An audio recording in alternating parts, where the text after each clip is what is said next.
박일호 밀양시장이 임기 2년 반을 남겨두고 시장직을 내려놨습니다. 11일 밀양시청에서 퇴임식이 열린 가운데 이를 두고 지역 여론은 엇갈리고 있습니다.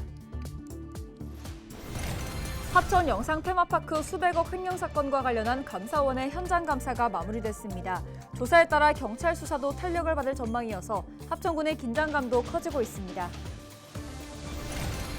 지난 주말인 9일 하루 경남경찰이 음주운전 특별단속을 벌였습니다. 이날 면허 취소 29건과 정지 8건 등 모두 37건이 적발됐습니다. 1년 중 발생하는 교통사고 가운데 65세 이상 고령 운전자 사고가 10건 중 1건 이상입니다. 특히 사망사고 발생 비율은 더 높습니다. 대책 마련이 시급합니다.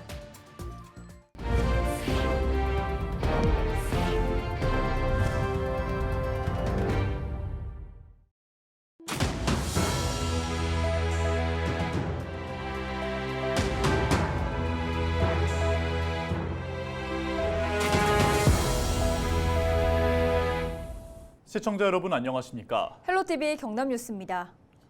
박일호 밀양시장이 내년도 총선 출마를 위해 시장직을 내려놨습니다. 전국에서 유일하게 박 시장만 시장직을 내려놓은 건데요. 임기를 2년 6개월을 남기고 퇴임하면서 지역의 반응도 엇갈리고 있습니다. 전주현 기자의 보도입니다. 11일 밀양시청에서는 박일호 밀양시장 퇴임식이 열렸습니다. 내년 4월 국회의원 선거 출마를 선언한 박 시장은 임기를 2년 6개월가량 남기고 시장 자리에서 물러났습니다.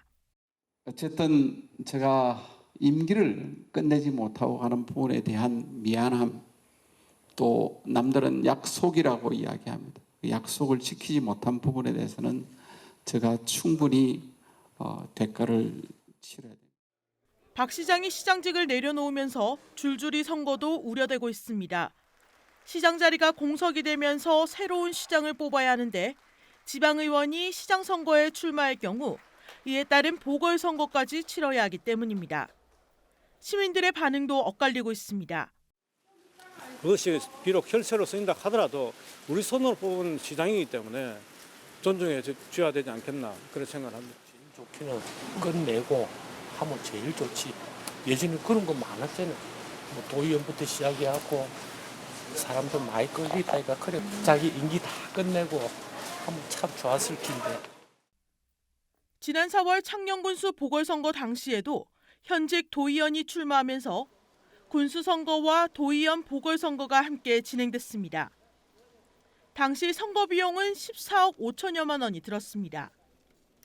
지역민을 위해 사용되어야 할 수억 원의 예산이 선거에 지출된 것입니다. 또 만일에 시의원이나 도의원 중에서 시장직에 도전을 하려는 분이 생기면 시도의원 보궐선거도 불가피하기 때문에 이러면 이제 가장 큰 문제점이 뭐냐면 시민 혈세가 낭비될 수밖에 없다. 안 그래도 밀양이라는 곳은 재정적으로 굉장히 열악한 곳인데 여기에 혈세가 낭비가 되는 그런 이제 형국을 맞이할 수밖에 없다. 이렇게 보시면 될 것 같습니다. 줄줄이 선거 우려와 선출직 공무원들의 총선 출마에 대한 갑론을박 속에 박 시장은 경남 지역 단체장 중 유일하게 직을 내려놨습니다. 헬로티비 뉴스 전주현입니다. 합천 영상 테마파크 호텔 사업 횡령 사건에 대한 감사원의 현장 감사가 마무리됐습니다. 기간까지 연장하며 세세히 들여다봤었는데요. 앞으로 공무원 유착 등 사건 전모를 밝히는 수사에 탄력이 붙을지 주목됩니다. 취재기자 연결합니다. 권정숙 기자. 네, 권정숙입니다. 네, 합천 영상 테마파크 횡령 사건 감사가 언제 끝났나요? 지난주 금요일이었죠. 8일에 끝났습니다. 이번 현장 감사는 당초 10월 18일부터 11월 14일까지 이뤄질 예정이었지만 추가 주사로 인해 한 달 정도 더 늘어났습니다. 이 기간에 감사원 조사관 2명이 합천군청 안에 통제된 공간에서 밀착 감사를 벌여온 것으로 알려졌습니다. 네, 감사 기간을 연장할 정도라면 어떤 혐의가 포착된 것은 아닐까 이렇게 생각이 드는데요. 현재 알려진 바가 있습니까? 아직 외부로 알려진 부분은 없습니다. 중대한 사안이고 방대하다 보니 신중하게 접근해 결과를 도출하기 위한 것이라고 군이나 관계자 모두 말을 아끼는 상황인데요. 그동안 공무원과 시행사의 유착 의혹을 밝히기 위한 조사가 진행됐던 만큼 유의미한 혐의점이 포착된 것이 아니냐는 의견도 나오고 있습니다. 보통 수사가 진행 중인 경우 공익감사를 따로 하지 않는데 감사원 판단으로 진행되는 점도 그런 시각에 힘을 실어주고 있습니다. 감사는 전현직 관계자를 대상으로 대면 밀착 조사가 진행됐고 행정 업무 처리 과정에서의 부당 처리 여부 등을 광범위하게 살펴본 것으로 알려졌습니다. 당시 상황과 결재선 진행 여부와 관련된 관계자가 대상인 만큼 추가 확인도 이뤄질 것으로 보입니다. 네, 가장 궁금한 점이 결과가 언제 나오는지일 텐데요. 합천은 언제로 보고 있습니까?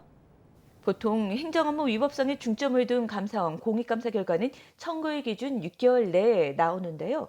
이 건은 추가 확인과 감사위원회 심의 의결 절차까지 본다면 내년 상반기, 일로도 6월쯤에야 나올 것이란 전망이 나오고 있습니다.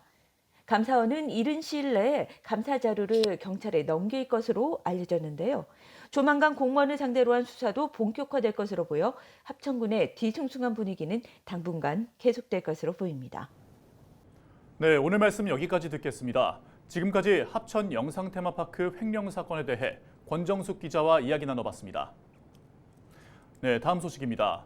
한 해 발생하는 교통사고 중 65세 이상 고령 운전자 사고가 차지하는 비율 과연 얼마나 될까요? 10건 중 1건 이상이라고 합니다. 그런데 사망사고 발생 비율은 이보다 더 높다고 하는데요. 네, 맞습니다. 이에 따라 지자체마다 교통카드나 지역상품권을 제공하고 고령 운전자의 면허 반납을 유도하고 있는데요. 하지만 반납률은 저조한 실정이어서 대책 마련이 필요하다는 지적도 제기됩니다. 정승환 기자가 보도합니다. 횡단보도를 건너던 보행자 3명을 승용차가 덮칩니다. 이 사고로 보행자 3명은 숨졌습니다. 80대 운전자는 경찰 조사에서 보행자를 보지 못했다고 진술했습니다. 고령 운전자로 인한 교통사고는 매년 3만 건 이상 발생하고 있습니다. 한 해 발생하는 교통사고의 약 15%를 차지합니다. 문제는 고령 운전자 사고의 경우 치사율이 높다는 겁니다. 지난해 교통사고로 인한 사망자 수는 2,735명. 이 중 4분의 1 이상인 735명이 고령 운전자 사고로 숨졌습니다. 도로 위 시한폭탄인 음주운전 사고보다도 높은 비율입니다. 각 지자체는 고령 운전자 사고 예방을 위해 교통카드를 지급하는 등 각종 혜택을 제공하며 면허 반납을 유도하고 있습니다. 기존 면허증 자진 반납자에게 제공했던 춘천사랑 상품권 10만 원을 교통카드 30만 원으로 제공으로 혜택을 확대하였습니다. 하지만 보상이 일회성에 그치다 보니 면허 반납률은 2%에 그치는 등 저조한 실정입니다. 지자체마다 다른 보상도 문제입니다. 이게 일회성에 그치다 보니까는 이제 그 효과가 크게 발현되지 못하고 있는 측면이 있는데, 그래서 어르신들이 면허증을 반납한 후에 조금 대중교통이라든가 이런 부분이 이용이 편리하도록 고령 운전자 사고를 줄이기 위해선 면허 갱신 요건을 손볼 필요가 있다는 주장도 제기됩니다. 2019년 개정된 도로교통법은 75세 이상 고령자의 면허 갱신 때 인지능력 자가 진단을 의무화하는 등 제도를 강화했습니다. 하지만 도로주행 등은 포함되지 않아 실제 운전 능력을 평가하는 데는 한계가 있다는 지적입니다. 강화가 됐다고는 하지만은 여전히 그 실효성이 없는 측면이 지적이 되고 있기도 합니다. 그래서 조금 장기적인 대책으로서는 실제 운전 능력을 측정하는 미국 등 해외 국가의 경우 실제 주행 평가를 통해 고령자의 운전 능력을 평가하고 있습니다. 또 거주 지역에서만 운전을 하거나 의사의 진단이 있을 때만 면허를 발급해주는 조건부 면허 제도를 적극적으로 운영 중입니다. 고령 인구 증가와 함께 고령 운전자 사고 위험도 커지고 있는 상황. 보행자와 운전자의 안전을 모두 담보하기 위해선 고령 운전자의 이동권 보장 방안을 포함한 대책 마련이 시급해 보입니다. 헬로티비 뉴스 정승환입니다.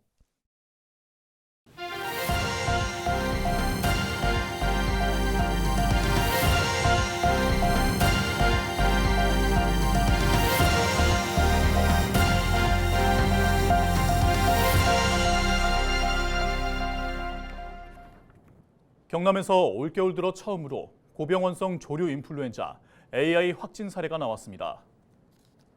경남도는 창원시 마산아포구 진전면 진전천에서 잡은 야생조류가 고병원성 AI에 감염됐다고 지난 10일 밝혔습니다. 감염된 야생조류는 가축위생방역본부가 지난 6일 포획한 청둥오리 12마리 가운데 2마리입니다. 경남도는 고병원성 AI 검출 지점 반경 500m 내 사람과 차량 출입을 금지하고 인근 가금 농장의 진입로를 소독했습니다. 또 반경 10km 내 모든 가금 농가의 이동을 제한하고 있습니다. 경남경찰이 지난 주말인 9일 하루 음주운전 특별단속을 벌였습니다. 이날 면허 취소 29건과 정지 8건 등 총 37건이 적발됐습니다. 이번 단속에는 경찰관 130여 명과 순찰차 60여 대가 동원돼 동마산 요금소 등 고속도로 진출입로와 관광지 등 도내 42곳에서 진행됐습니다. 경찰은 내년 1월까지 주 3회 이상 음주 단속을 벌일 예정입니다. 창원시가 재정 건전성을 높이기 위해 내년부터 지방채 발행을 중단합니다. 지난해 기준 시의 채무액은 4,108억 원으로 전국 최고 수준으로 나타났습니다.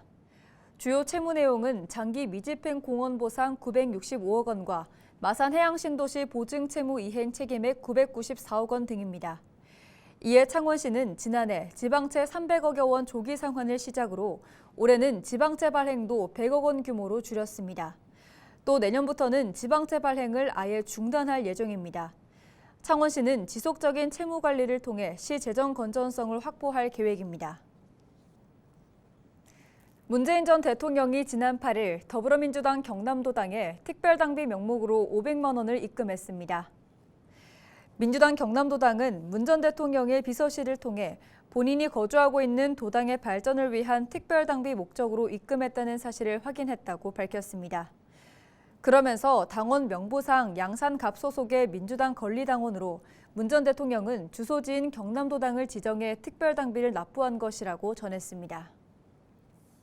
3부 리그에서 뛰고 있는 창원FC가 재단법인으로 새롭게 출범합니다.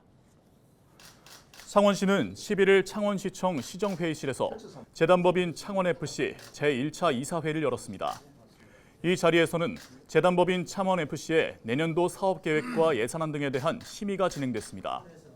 앞서 창원시는 지난 2021년부터 경상남도와 협의해 창원FC를 법인화하기 위한 타당성 검토 용역 등의 절차를 해왔습니다. 또 지난 7월 창원시 의회에서 창원시 재단법인 창원FC 설립 및 운영에 관한 조례도 만들어졌습니다. 이날 이사회 이후 창원시는 경남도에 재단법인 설립 허가를 신청할 계획입니다. 절차가 모두 끝나면 창원FC는 내년 1월 중 재단법인으로 공식 출범할 예정입니다. 법인 이사장은 창원시장이며 앞으로 창원시가 창원FC의 경기 성적 향상뿐 아니라 스포츠 마케팅 등도 지원하게 됩니다. 조근수 NH농협은행 경남본부장이 내년 1월 1일자로 제41대 농협중앙회 경남본부장에 내정됐습니다. 조 본부장은 지난 1995년 농협에 입사해 NH농협은행 함안군 지부장, 농협중앙회 경남본부 경영부본부장, NH농협은행 경남본부장 등을 역임했습니다. 한편 현 김주양 농협중앙회 경남본부장은 농협경제지주 상무로 승진했습니다. 창원시 여성단체협의회 활동보고회가 11일 미래 웨딩캐슬에서 열렸습니다. 이날 행사는 홍남표 시장과 회원 등 150여 명이 참석한 가운데 올 한 해 동안의 봉사활동을 뒤돌아보고 내년도 계획 등을 논의하는 시간을 가졌습니다. 창원 여성단체협의회는 저소득층 밑반찬 지원과 사랑의 김장 나눔 행사 등 다양한 봉사활동을 이어오고 있습니다. 2023년 미스코리아 미로 선발된 조수빈 씨가 지난 7일 의령군 홍보대사로 임명됐습니다. 의령군 의령읍에서 태어난 조 씨는 지난 4월 2023년 미스 경남 진에 선발되고 10월에는 미스코리아 미의 자리에 올랐습니다. 의령군 홍보대사로 위촉된 조 씨는 앞으로 2년간 고향 의령의 위상을 높이는 홍보 메신저 역할을 하게 됩니다.